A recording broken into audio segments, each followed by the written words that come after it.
পোলা কনে গেল, আমার পোলা মামা, আমার একটা পোলা।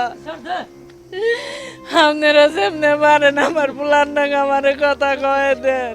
মায়ের আর্তনাদ থামছে না কিছুতেই। 1.5 মাস ধরে খোঁজ নেই একমাত্র সন্তানের। পরিবারের সচ্ছলতা ফেরাতে 2 বছর আগে একমাত্র সন্তান রাকিবকে সৌদি আরব পাঠিয়েছিলেন টাঙ্গাইলের মির্জাপুরের নূর নবী মণ্ডল ও জয়গুন বেগম দম্পতি। সবকিছু ঠিকঠাকই চলছিল, হঠাৎ করেই গেল 2 মাস ধরে খোঁজ নেই ছেলের। নূর নবী মণ্ডল পেশায় রাজমিস্ত্রি, জয়গুন বেগম কাজ করেন পোশাক কারখানায়। অভাব অনটনের সংসারের সমৃদ্ধি ফেরাতে 5 লাখ টাকা ধার দেনা করে ছেলেকে সৌদি আরব পাঠিয়েছিলেন। রাকিবের বাবা জানান, 1.5 মাস আগে টাকা পাঠানোর বিষয়ে সবশেষ ফোন দিয়েছিল ছেলে। এরপর থেকে আর ফোনে পাওয়া যায় না তাকে।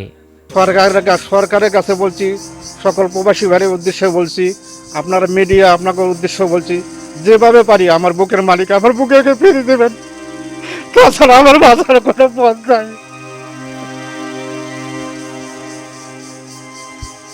এই ঈদে জামা জুতো অ্যাক্সেসরিজের ডিসকাউন্ট।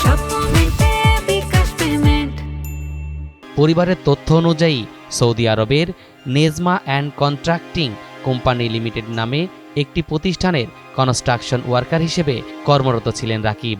আমি জানি না আমি কিভাবে দিন গানি বানিয়েছি, আমার রাত দিন সমান হয়ে গেছে গা। আমার খাওয়া নেই, দাওয়া নেই, আমার কোনো কিছু নেই, আমার ঘুম আরাম হয়ে গেছে, আমি রাত্রে ঘুম পারি না, আমার সব কিছু হারাম হয়ে গেছে। আমার নিগা রোজা রমজানের দিন আমি অনেক কষ্ট চাল বানাইছি, 5.5 লাখ টাকা কিস্তি উঠাইছি আমি, ঋণী দেবো না, খামই না, পোলার কোনো খোঁজ খবর করু। এদিকে রাকিবের সহকর্মীদের সাথে ফোনে যোগাযোগ করলে তারা জানান, রাকিবকে গ্রেফতার করেছে পুলিশ। তাকে ছাড়াতে টাকার প্রয়োজন বলেও জানান তারা। এই ঈদে জামা জুতো অ্যাক্সেসরিজের ডিসকাউন্ট। রাব্বি তো সব কথা শেয়ার করতে ঘটনা হচ্ছে, এখন আপনাদের বিষয় আমার কোনো কিছু না, আমাদের কপিলে বলছে ঘটনা পুলিশে ধরছে, বুঝছেন, পুলিশে ধরছে, একটা ঝামেলা করছে। এখন যদি ওনাকে সে যদি ব্যবস্থা ছাড়া তার যদি ব্যবস্থা না করেন 7.5 বছরের জেল হয়ে যাবে। এ বিষয়ে অভিযোগ পাওয়া গেলে ব্যবস্থা নেওয়ার আশ্বাস দিলেন সহকারী পুলিশ সুপার। থানায় বা আমার সাথে যোগাযোগ করতে বলা হয়েছিল, এখনো যোগাযোগ করে নাই। যদি আসে তাহলে আমরা এই ব্যাপারে সহযোগিতা করার চেষ্টা করবো। ওর কাছ থেকে পুরোটা জানতে হবে, শুনতে হবে, তারপরে আমরা সহযোগিতা করার চেষ্টা করবো। প্রশাসনের সহযোগিতায় দ্রুত রাকিবকে খুঁজে বের করার দাবি জানালেন স্থানীয়রা।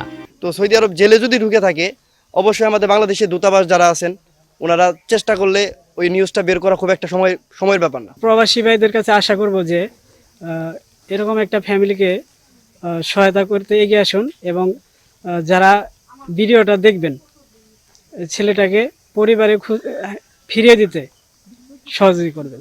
তরিকুল ইসলাম, NTV অনলাইন।